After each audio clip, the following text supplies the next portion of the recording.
ভারতের রাজনীতিক গোষ্ঠীকে দাওয়াত দেই, বাংলাদেশে আসো, 1 বছর বেড়াও, ভাত খাওয়াবো, গোস্ত খাওয়াবো, ইলিশ মাছ ভাজি করে খাওয়াবো।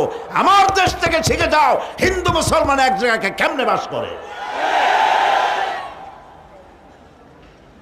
প্রিয় ভাই সব, আমার দেশে সংখ্যালঘু নির্যাতন নাই, মুসলমান, কারণ এখানে মুসলমান বেশি। এই দেশের 90% কারা?